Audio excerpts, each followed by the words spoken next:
The Airbnb smells like rosemary and burnt ambition when I walk through the door. Floor-to-ceiling windows frame downtown Austin like a postcard nobody asked for. All glass towers and November sunset bleeding orange across the Colorado River. My mother has already set the Thanksgiving table with cream linens she brought from home because she doesn't trust rental silverware. Kalen connects his laptop to the massive television mounted above the limestone fireplace. His hands shake. 30 years old and still fumbling with an HDMI cable like it might bite him. Almost ready, he says to no one in particular. I take my seat between Piper and some second cousin whose name I've already forgotten. Warren, my father, pours wine with the careful attention of a man investing in his son's future. Blythe hovers near Kalen's shoulder, straightening his collar even though we're family, even though none of this requires performance. Except it does. It always does with him. The first PowerPoint slide flashes onto the screen. AI Art Gallery, revolutionizing creative spaces. The font is Comic Sans. I press my lips together and study my water glass. So, Kalen begins, his voice cracking slightly. I've been working on this concept for 8 months now. 8 months. The same amount of time I spent closing the Riverside Plaza deal that netted my firm $4 million in management fees. He clicks to the next slide. It's a blurry screenshot of what might be AI-generated paintings, or possibly just abstract smears he found on Google Images.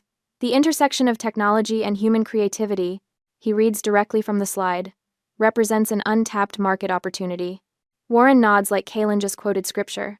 Blythe actually takes notes on a small pad she pulled from her purse. I cut into my turkey. The meat is dry. Initial investment needed, Kalen continues, advancing to a slide that's just numbers in different colored fonts. $100,000.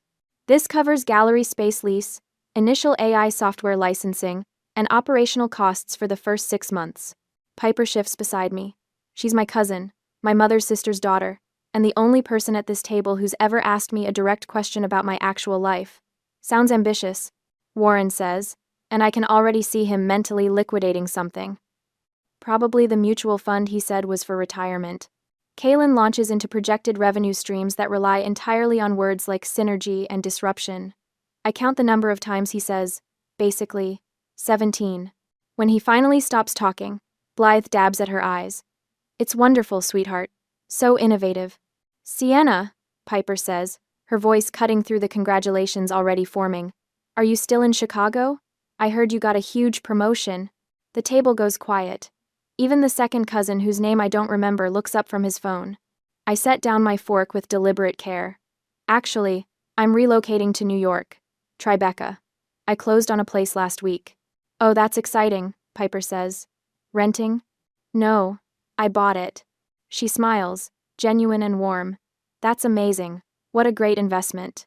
2.5 million. The words come out steady, factual. Cash. Hudson River view. Warren's wineglass slips from his fingers. The sound of crystal shattering against Italian marble is surprisingly loud. Red wine spreads across the cream tablecloth like a wound, dripping onto the floor in thick drops that sound like a clock counting down. Nobody moves. Kalen's face transforms, going from pale to purple in the space of a heartbeat. His fork slams down. 2.5 million? In Tribeca? Jesus Christ, Sienna. Who did you have to sleep with for that? The words hang there, ugly and impossible to take back. Blythe recovers first.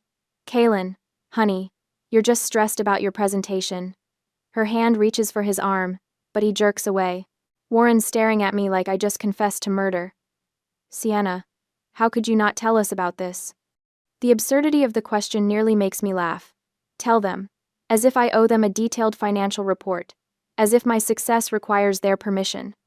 Kalen stands so fast his chair scrapes across the floor. This is typical. This is so fucking typical. You always have to one-up me. Always. I watch wine drip onto the floor. Steady, rhythmic. My heartbeat feels the same way, distant and mechanical. Somewhere in my memory, I'm 18 again. Kalen's birthday party at that downtown Chicago lounge, 200 of his closest friends, an open bar that cost Warren $10,000. My birthday dinner was 3 weeks later at Olive Garden, just the 4 of us, and Blythe spent most of it on her phone coordinating Kalen's summer trip to Barcelona. He got a BMW 3 Series with a bow on it. Navy blue, leather interior, his name on the registration. I got a refurbished Dell laptop, $300. Warren handed it to me across the breadsticks and said, "You're so practical, Sienna. You don't need the flash." Strong, Blythe called me. Over and over, my entire childhood. Sienna's the strong one. She handles everything. What they meant was, Sienna doesn't complain. Sienna doesn't need. Sienna makes it easy for us to forget her. I pick up my napkin and fold it with careful precision. When I speak, my voice doesn't shake. I earned every penny through 80-hour work weeks and deals that actually closed. I look at Warren, then Blythe, then finally Kaylin. You got a BMW at 18, I got a $300 laptop. You got $8,000 wired to Barcelona for a semester emergency that was actually bottle service.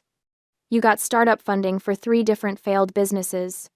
You're just a robot, Kaylin spits, pushing numbers around. You don't create anything. You don't contribute anything meaningful to the world. Warren holds up his hand. Sienna, that's enough. Apologize to your brother. The room tilts slightly. Or maybe that's just me, finally seeing clearly. Piper's gone completely still beside me. The forgotten cousin has his phone out. Blythe is crying, mascara tracking down her cheeks in careful lines. And Warren, my father, is looking at me like I'm the problem, like I'm the one who shattered something precious. The wine is still dripping. Each drop sounds louder than the last. My new apartment smells like recycled air and expensive failure. I sit cross-legged on the king bed with my laptop balanced on a pillow, still wearing yesterday's clothes because unpacking felt like admitting I'd be here longer than planned. My phone buzzes. Piper's name lights up the screen. I had no idea it was this bad. I stare at the text for a full minute before turning to work. The cursor blinks in my spreadsheet. Column A, date. Column B, amount. Column C, recipient. Column D, purpose, alleged. The bank statements I requested 3 days ago are PDF files now, lined up in my downloads folder like evidence at a crime scene. I've been avoiding them. Knowing something happened and seeing the precise dollar amount are different species of pain. I open the first file. May 2015. A wire transfer for $8,000 to Kaylin Edwards. The memo line reads, Barcelona emergency. There was no emergency. He posted Instagram photos from that trip for 6 months straight. Rooftop bars, paella, a blonde girl whose name he never mentioned. The emergency was running out of money for bottle service. I copy the amount into my spreadsheet. The number sits there, neat and accusatory. June 2015. Another transfer, $3,000. Memo. Startup costs. Which startup? The organic juice bar that closed in 4 months? The app that never launched? The vintage clothing store that got evicted for unpaid rent? I keep scrolling. The transfers blur together, a parade of 4-figure failures. September 2016, $5,200. January 2017, $6,800. March 2017, $4,100. My 18th birthday gift was a refurbished laptop. Kaylin's 18th birthday gift was a BMW. The math starts adding up in ways that make my chest feel hollow. I create a new tab. Label it Comparative Analysis, because corporate language makes horrible things manageable. Age 18. Kaylin receives $32,000. Car down payment. Insurance, first semester. Sienna receives $300. Laptop. Age 21. Kaylin receives $15,000. DUI lawyer. Court fees. Car replacement. After he totaled the BMW. Sienna receives $0. Paid own rent, own tuition, own existence. Age 25. Kaylin receives $28,000. First startup attempt. Sienna receives a phone call asking why she doesn't visit more often. The cursor hovers over a transfer from December 2018. $12,000. Memo. Holiday assistance. I remember that Christmas. I flew home from Chicago, arrived with gifts I'd spent 2 weeks' salary on. Kaylin showed up empty-handed. 3 hours late, wearing a Canada Goose jacket that cost more than my monthly rent. Just something I picked up, he'd said when Blythe commented on it. $12,000. That's what he picked up. My phone rings. I consider ignoring it, but Blythe's name fills the screen and muscle memory makes me answer. Sienna. Her voice cracks immediately, tears already in progress. How could you do this to us? I don't respond. The spreadsheet is up to $187,000 now, and I'm only through 2019. You've destroyed family unity. Your father can't sleep. Kaylin is devastated. Kaylin called me a whore at Thanksgiving dinner yesterday. He was stressed about his presentation. You know how sensitive he is. The tears shift into something sharper. Your success makes him feel worthless. I click to another bank statement. March 2020, $8,000. Memo. Pandemic relief. That's not my responsibility, I say. You're his sister. Blythe's voice rises. Family takes care of each other. Family. The word tastes like something spoiled. When's the last time anyone asked how I was doing? Silence. Then. You're always fine. You're the strong one. Right. I add another line to the spreadsheet. April 2020. $6,500. May 2020. $4,200. I'm fine, which is why you favor him over your daughter. Favoring, that's not true. You're making things up. I also have bank statements. We have always invested in his potential. That's different. You cashed out your retirement fund for his Barcelona semester. Her breathing changes, gets careful. Who told you that? Dad's 401k withdrawal form was in the file cabinet. I saw it when I was home for Christmas 2016.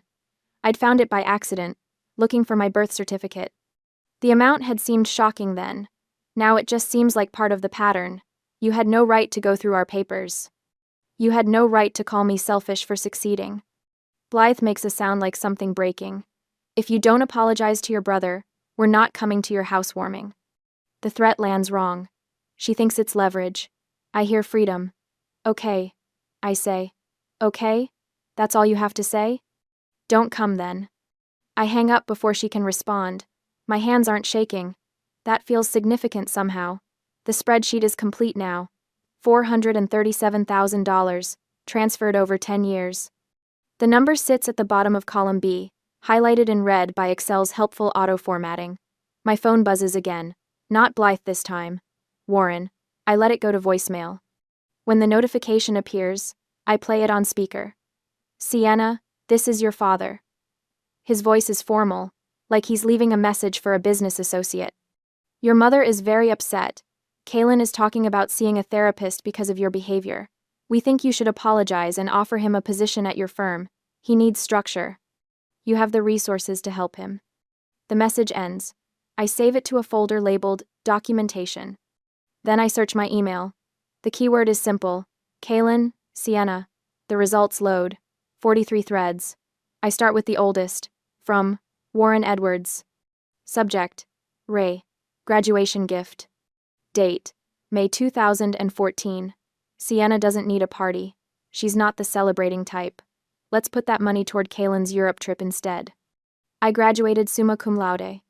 Kaylin had graduated 3 years later with a 2.1 gigapascals and a general studies degree that meant he'd changed majors 5 times. I keep reading. Email after email, a decade of casual dismissal.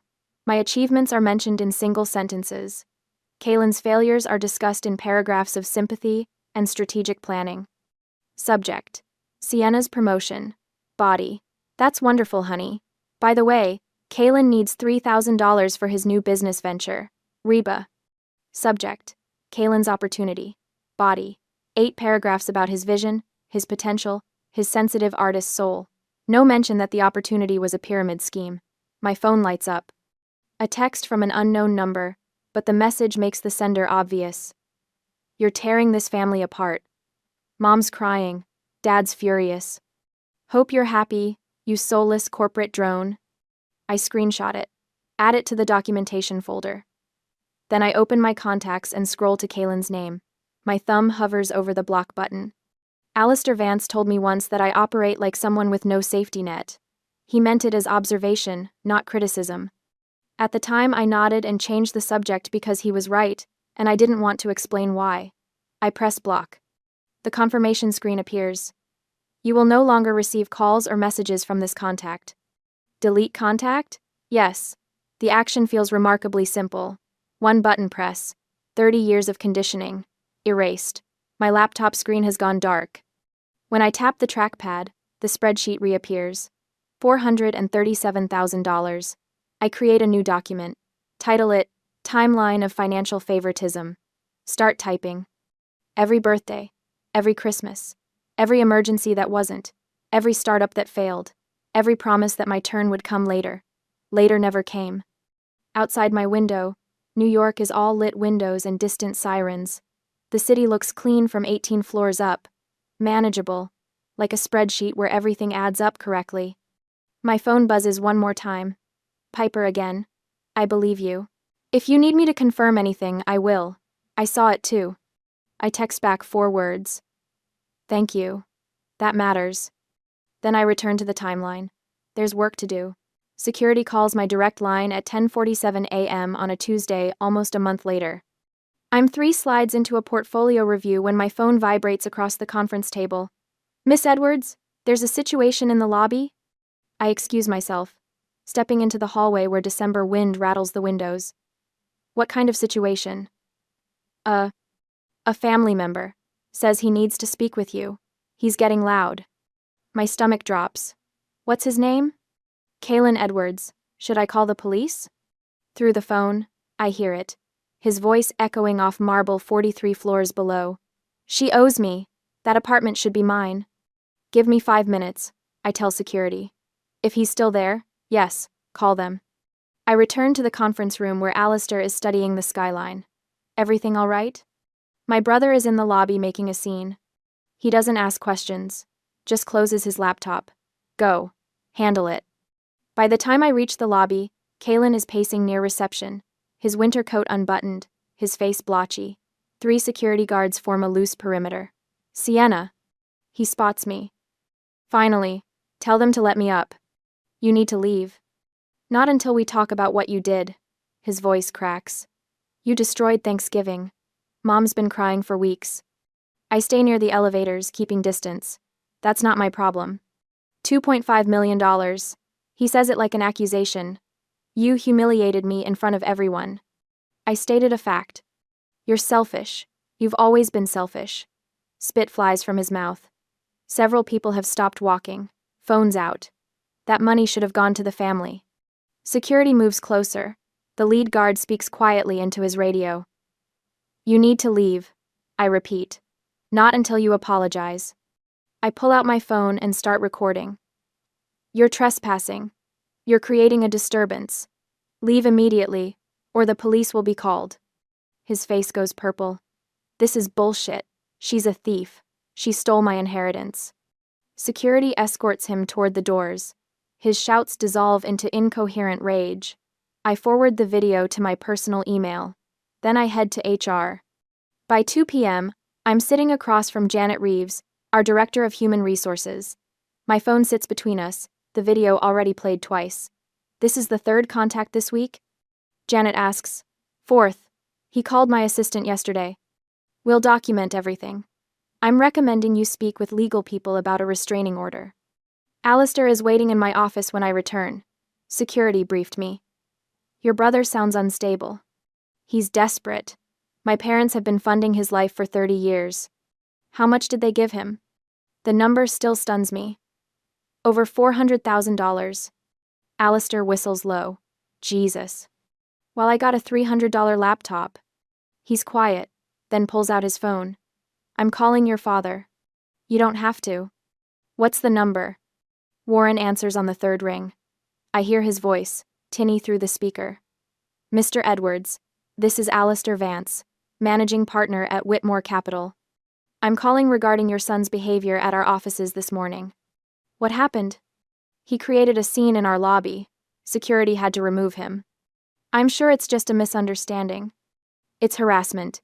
If he contacts this office again, we'll pursue legal action. Alistair's voice is steel. Your daughter is brilliant. Your son is not her responsibility. Do not contact this office again. He ends the call before Warren can respond. Thank you, I say. Don't thank me. That needed to be said. That evening, a calendar invite appears. Family Zoom call tomorrow, 7 p.m. Family discussion, in the subject line. I know what this is, an ambush. Piper texts 5 minutes later. Did you get the Zoom invite? This feels like a setup. It is, I type back. But I'm going in anyway. You sure? I have the receipts. The next evening, I join the call from my dining room, the New York skyline glowing behind me. The gallery view fills with faces. Aunts, uncles, cousins, Blythe, and Warren, front and center. And Kalen, positioned in his Lincoln Park apartment that my parents pay rent for. Thanks for joining, Sienna, Warren begins. We thought it was time to clear the air. Kalen leans toward his camera. He's prepared, notes visible on his desk. He launches into a speech about family betrayal, about how my success came at his expense. She's made herself rich while I struggle. He says, voice breaking on cue. She's turned into this cold corporate robot. Blythe dabs at her eyes. Warren nods along. When Kalen finishes, Warren speaks. Sienna, do you have anything to say? I lean back. Let's talk about money. Kalen's eyes narrow. You got a BMW 3 Series for your 18th birthday. I got a $300 laptop. You got $8,000 wired to Barcelona. You've been given over $400,000 in the last 12 years. That's a lie. Blythe's voice is shrill. How dare you make up these numbers? I have bank statements. You're ungrateful, Warren says. Kalen leans forward, emboldened. See?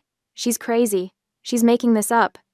The grid of faces shows confusion, shock. Some nod along with my parents. I realize it then. They will never admit it, not willingly, not publicly. The narrative they've constructed is too important. Good parents don't show blatant favoritism. Good parents don't drain retirement funds for one child while giving the other nothing. So they'll deny it forever. I see, I say quietly. This conversation is over. I close my laptop mid-protest, cutting off Warren's demands, Blythe's tears. My phone lights up with texts, most from relatives asking what happened. A few from cousins who witnessed the disparity, and one from a number I haven't seen in 3 years. Liam Kincaid. Heard about the family drama. Proud of you. I stare at his message, remembering his voice during our last fight senior year at DePaul. They're vampires, Sienna. Choose yourself. I chose them. I chose dysfunction over healthy love. He saw what I couldn't. I type back. Thanks. Should have listened to you. His response is immediate. You're listening now. That's what matters. The next morning, 3 things happen. Janet emails me a harassment documentation packet. Alistair delivers a security system for my Tribeca condo to my desk. And Piper calls. 3 aunts texted me after Zoom, she says. They admitted they saw favoritism. They just never said anything. Why not? Because speaking up meant becoming a target. I'm the target now. Yeah. But you can handle it. They can't. By Friday, my assistant has implemented a protocol. All family calls go to voicemail. All emails filtered. My parents can't reach me directly. It feels like breathing for the first time in 29 years. Saturday morning, I'm reviewing purchase agreements when my phone buzzes with an unknown number. A text message. Just a photo. Kalen at JFK Airport, boarding pass visible. One-way ticket to New York. Then a second message. Coming to get what's mine. I screenshot both and forward them to Janet and my attorney. Then I text back. See you in court. Because I'm spending Christmas in Tribeca. In my apartment with the Hudson River view, I'm not hiding anymore. The doorman at 47 Light Street has Kalen's photo taped inside his security binder. Frank, 62, former NYPD, takes his job seriously. When I handed him the restraining order paperwork 3 days ago, he studied Kalen's face like he was memorizing a wanted poster. He shows up, Frank says, tapping the photo. I handle it. Christmas Eve arrives cold and clear. My Tribeca apartment smells like pine from the small tree Piper helped me pick out last week. No ornaments. Just white lights and the view of the Hudson turning silver in the afternoon sun. My phone buzzes at 7:47 p.m. Building security. Miss Edwards, we have a situation in the lobby. I'm already pulling up the security camera feed on my laptop before Frank finishes his sentence. There he is. Kalen, wearing the same North Face jacket from Thanksgiving, pacing in front of the marble reception desk, his mouth is moving fast. Frank stands between him and the elevators, arms crossed. I'm watching the feed now, I tell Frank. Don't let him pass the desk. Not a chance. I screenshot the timestamp. 7:47 p.m. Document everything. That's what the lawyer said. Kaylin's voice rises loud enough that I can hear it through the phone. She's my sister. You can't keep me from seeing my own sister on Christmas Eve. Frank's response is too quiet to catch, but I see him gesture toward the door. The universal sign for leave. Kaylin doesn't leave. He pulls out his phone, probably calling my number that's been blocked since December 3rd. When that doesn't work, he turns to the windows facing the street. Starts shouting, "Sienna, I know you're up there, stop hiding." I end the call with Frank and dial 911. My voice stays level when the operator answers. "I need to report a violation of a restraining order at 47 Light Street, Tribeca. The subject is currently in the building lobby refusing to leave." "Anyone?" Outside, someone's recording. I can see the phone cameras raised through the lobby windows, capturing Kaylin's meltdown in high definition. He's gesturing wildly now, pointing up at my building like he's giving a tour of his inheritance. "She stole it." His voice carries up through 17 floors of luxury condos. "That apartment should be mine. She's stealing my inheritance." There is no inheritance. Our grandmother's trust goes to charity. But facts have never mattered to Kaylin. 2 NYPD officers arrive in 11 minutes. I time it. Frank meets them at the door, shows them the restraining order copy, and points to Kaylin. The whole interaction takes 90 seconds before they're escorting my brother away from the building, his voice still echoing off the surrounding buildings about theft and betrayal and family loyalty. By 9 p.m., the video is on Twitter, entitled, "Man-Child Melts Down at Luxury Building." 40,000 views. By midnight, 200,000. Someone's added subtitles. Another person made it a TikTok with a crying filter. Kaylin's face, purple with rage, becomes a meme. I forward everything to my attorney. Every view, every share, every comment calling him pathetic. Documentation. Blythe calls at 6:47 a.m. on Christmas morning. I let it go to voicemail. She calls again at 7:03. At 7:15, Warren tries. At 8:30, I listen to the messages. "Sienna, this has gone too far." Blythe's voice shakes. "Your brother is devastated. He just wanted to talk to you. On Christmas. You've made him a laughingstock." Warren's message is shorter.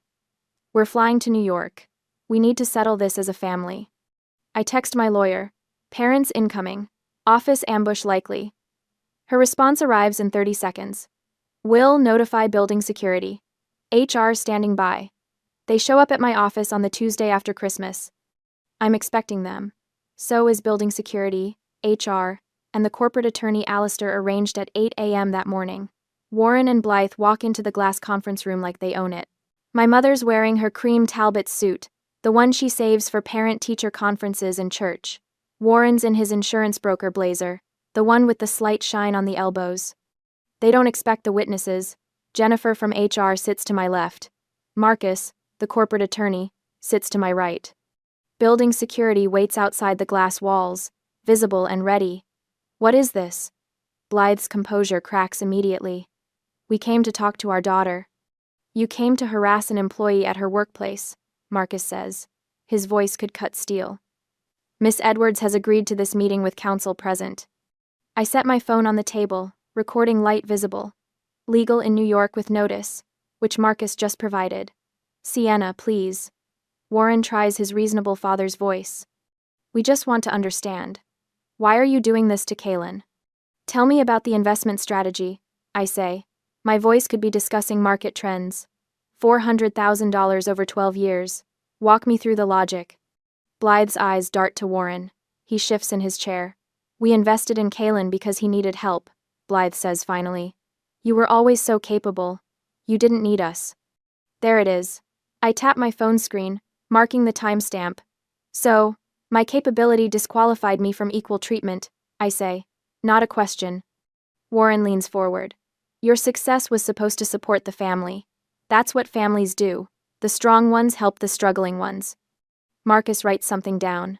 Jennifer's face stays neutral, but her fingers tighten around her pen. "Can you repeat that?" I ask Warren. "For clarity." "You were supposed to help your brother," Warren says, his voice rising. "You make millions. He's struggling. Family means helping each other." I stop the recording, tap it twice. The playback fills the conference room. "Your success was supposed to support the family." Blythe's face goes white. Warren's mouth opens, then closes. That recording will be provided to our legal team, Marcus says, standing. This meeting is over. Any further contact with Miss Edwards will be considered harassment and will be met with immediate legal action. Security escorts them out. Blythe's crying. Warren's arguing with the guard about rights and family and respect. The elevator doors close on his protests. Jennifer touches my shoulder before she leaves. I have 3 brothers, she says quietly. I understand.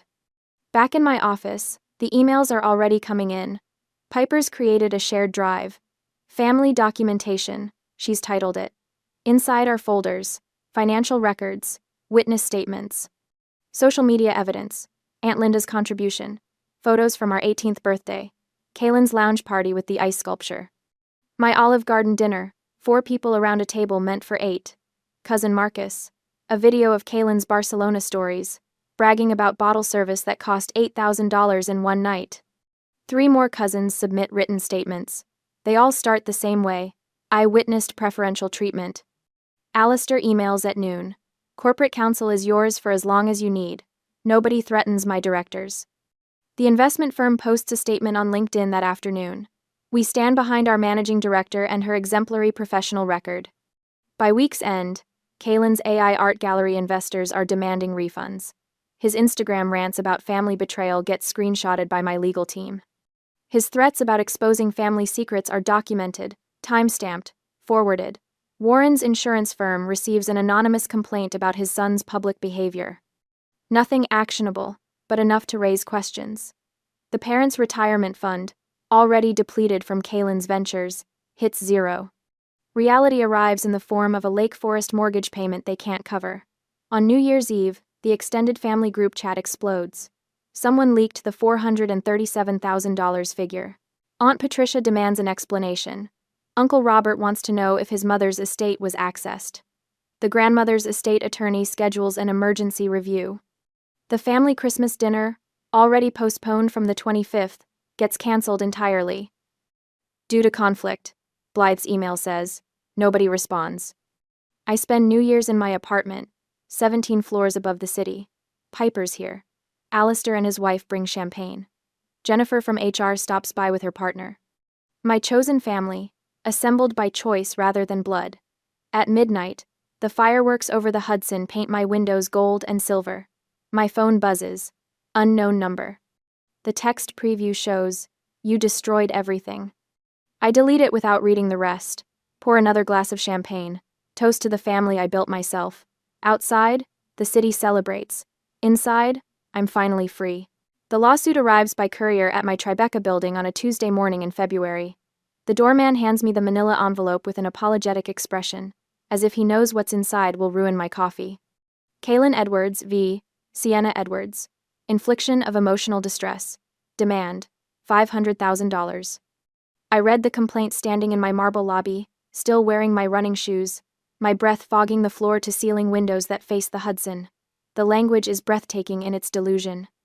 I sabotaged his creative potential. I systematically undermined his confidence. I manipulated family resources to ensure his failure. My phone buzzes. Alistair's name lights up the screen. You've seen it, he says when I answer. Reading it now. It's garbage. Frivolous doesn't begin to cover it. His voice carries the controlled fury of a man who spent 40 years watching entitled people abuse the legal system. They found some contingency ambulance chaser who thinks he can squeeze a settlement out of you. I flip to page 4. There it is. The claim about grandfather's trust. They're saying I influenced the estate distribution, that I manipulated a dying man to cut Kaylin out of inheritance he was supposedly owed.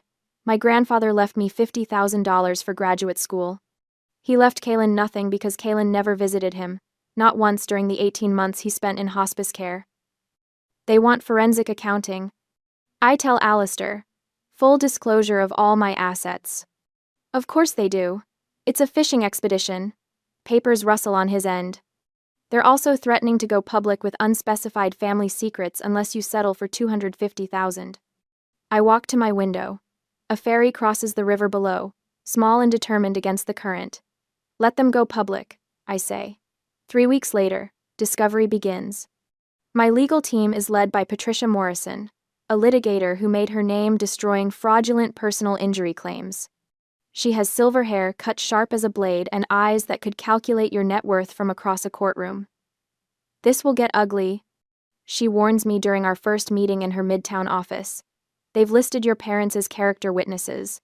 They're claiming a pattern of emotional abuse dating back to childhood. Good. I slide a thumb drive across her conference table. Because I have documentation dating back just as far. She plugs it into her laptop. Her expression doesn't change as she scrolls through the files, but her fingers pause on the mouse for just a moment when she reaches the spreadsheet. 437,000, she says quietly. 437,000. Not including the 4,000 I spent on his DUI lawyer when he wrapped my Honda Civic around a telephone pole sophomore year. Patricia looks up. You paid for that? With my summer savings. I was supposed to buy a used car for my junior year. Took the bus instead. She makes a note. We'll need bank statements proving the transfers. I have 10 years of statements. Every birthday check they wrote him. Every emergency wire. Every failed business they funded. I meet her eyes. And I have the text messages where my mother admitted they did it because I didn't need help. Discovery reveals things even I didn't know. The deposition transcripts arrive in March, thick binders that Patricia walks me through in her office, while sleet batters the windows. Warren's testimony, page 47. We viewed Sienna as our retirement plan. She was always going to be successful. Kaylin needed more support. Blythe's testimony, page 62. The birthday parties were different because Kaylin is more social. He needed those experiences. Sienna preferred quiet celebrations. The lies are so smooth they've almost convinced themselves. But then there's page 93, where Patricia asked Blythe about the BMW versus the laptop. Well, yes, there was a disparity, but Sienna never complained. Did you ask if she minded? Long pause, recorded by the court reporter as lasting 14 seconds. No. Kaylin's deposition is a masterpiece of unforced error. Patricia barely has to push. He unravels like a sweater with one thread pulled. Name one business venture that generated revenue, she asks. The art gallery concept was solid. The market just wasn't ready. Did you lease gallery space? I was in the planning phase. For how long? 8 months. What did you do during those 8 months? Market research, competitive analysis. Can you provide documentation of this research? Silence. Then, it was mostly conceptual. Patricia has printed out his social media posts, laid them in a neat timeline across the conference table. December tweets calling me a corporate sociopath. January Instagram rants about family betrayal.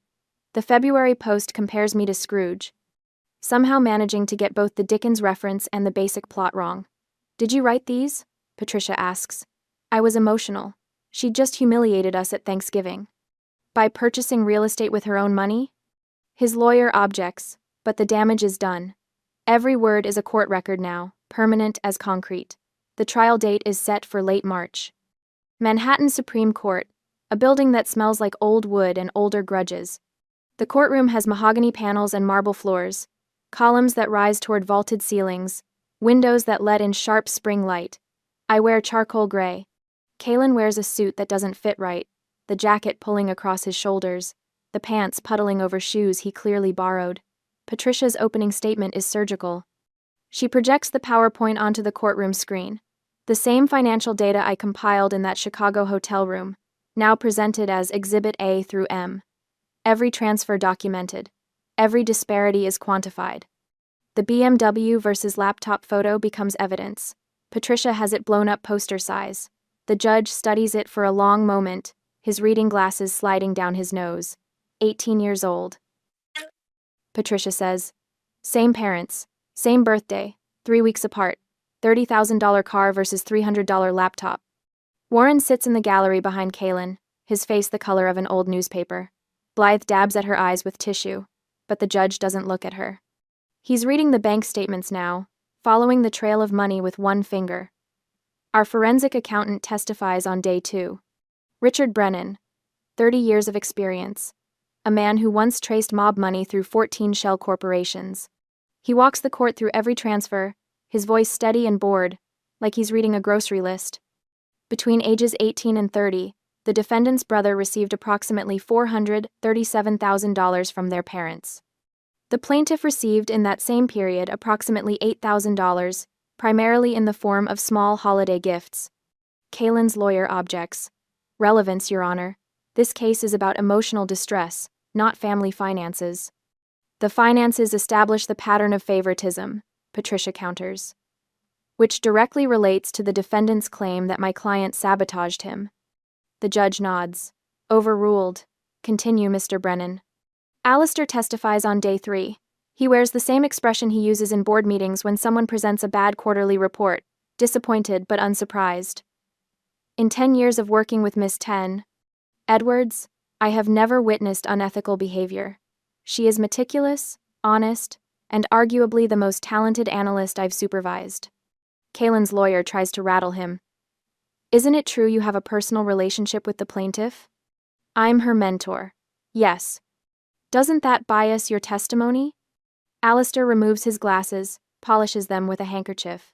I've mentored 47 analysts in my career. 3 have made managing director before age 30. Sienna is one of them. That's not biased. That's pattern recognition. Piper testifies. Liam sends a written statement from California, describing the family dynamics he witnessed in college.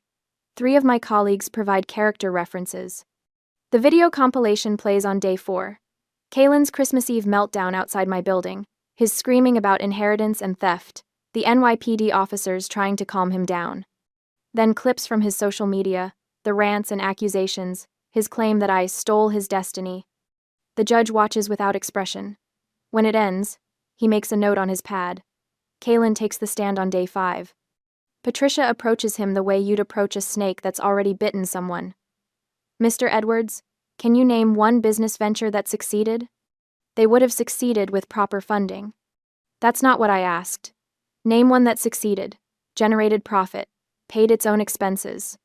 His jaw works. The market conditions weren't favorable. For 12 years? Not one favorable market condition? You don't understand creative industries. Patricia picks up a document. I have your student loan history here. You attended DePaul University for 6 years, changing majors 4 times, and left without a degree. Your parents paid $118,000 in tuition. Is that correct? I was finding myself. And did you? Find yourself? The courtroom is silent except for someone's phone buzzing in the gallery. The judge glances toward the sound, annoyed. I'm an artist, Kalen finally says. Show me the art. He has nothing. No portfolio, no exhibitions, no sales. Just concepts and plans and dreams funded by people who should have known better. The judge's ruling comes down the next morning. I'm back in my office when Patricia calls. Dismissed with prejudice, she says.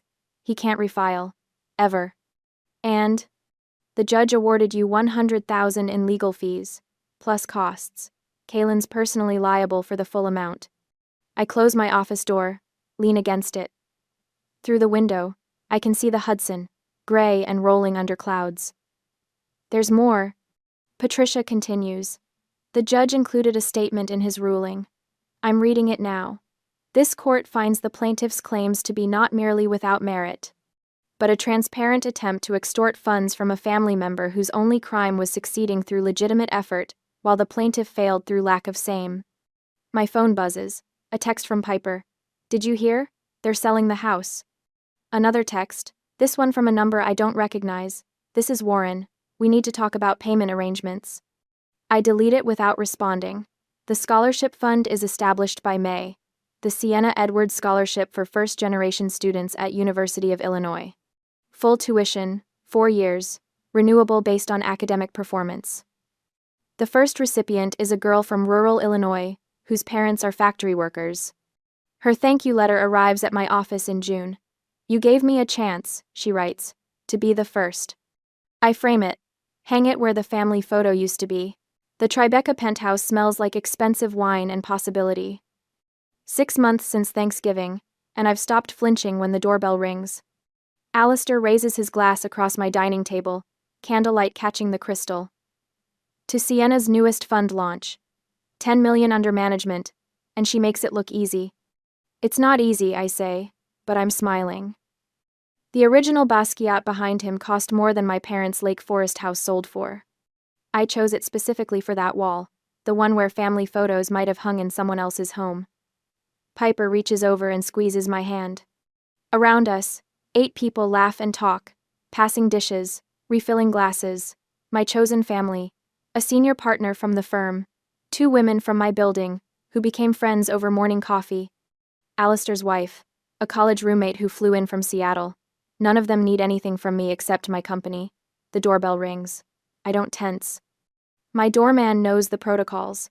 More champagne? I ask, already standing. When I return with 2 bottles, Piper is looking out at the Hudson, the lights of New Jersey flickering across dark water. Do you think you'll ever do Thanksgiving with the family again? The question doesn't hurt the way it might have 6 months ago. Family isn't blood, I tell her, gesturing at the table. It's who shows up for you. She nods slowly. We're in the same time frame, late November, but everything feels different. Last year I was bracing for impact. This year I'm grateful for the explosion that freed me. My journal sits on the bedroom nightstand. Last night's entry was simple. Their emergency is not my responsibility. My therapist helped me write that sentence. We've been working through it monthly, processing decades of manipulation, understanding that my parents created Kaylin's entitlement with every birthday disparity, every wired emergency fund, every excuse. The guilt is gone. Not buried, not managed. Actually gone. Senior Managing Director, Alistair announces to the table, because he loves this part. Youngest in the firm's history. Stop, I say, but I'm laughing. My phone buzzes. A text from Liam. Heard about the promotion. Always knew you'd choose yourself eventually. Proud of you. I type back quickly. Thank you. For everything. His response is immediate. You did this, not me. But he saw it first, and saw what I couldn't. That's worth acknowledging. The dinner conversation shifts to someone's terrible contractor, then to summer travel plans. Normal problems. Solvable problems. Nobody needs me to rescue them from the consequences they created. Later, after everyone leaves, Piper helps me clear plates. I meant to tell you, she says, that young woman you've been mentoring? She finally set boundaries with her mother. My mentee, 26, brilliant, drowning in family obligation. I told her my story at a women's leadership conference in March, showed her the spreadsheet. Explained how documentation became freedom. Good for her, I say, and mean it. The UIUC Scholarship Fund is supporting 5 students now. The legal settlement from Kaylin bought them futures he never bothered to build for himself. My legacy isn't the money I made, it's the pattern I broke. My laptop shows an unread email notification. Warren's name in the sender field. I don't open it. I drag it directly to the trash, then empty the folder. A birthday card arrived yesterday with a Lake Forest postmark. Blythe's handwriting on the envelope. I gave it back to the doorman, marked return to sender. Last week someone tried to bring DoorDash breakfast to my building. The order name was Kaylin. My doorman, a magnificent man, refused the delivery. Their narrative is no longer my concern. I pour myself the last of the champagne and walk to the terrace. Manhattan spreads below me, 8 million people living their complicated lives. The November air is cold, but I don't go inside. My phone buzzes. Unknown number. The preview shows enough. You destroyed us. I don't read the full message. My thumb hovers over it for less than a second before I delete it. The truth settles in my chest, warm and final. I didn't destroy them. I stopped enabling their destruction of me. I raise my glass to the skyline, to the life I built brick by brick, while they expected me to crumble. To the family we choose, I say to the night. The champagne tastes like freedom.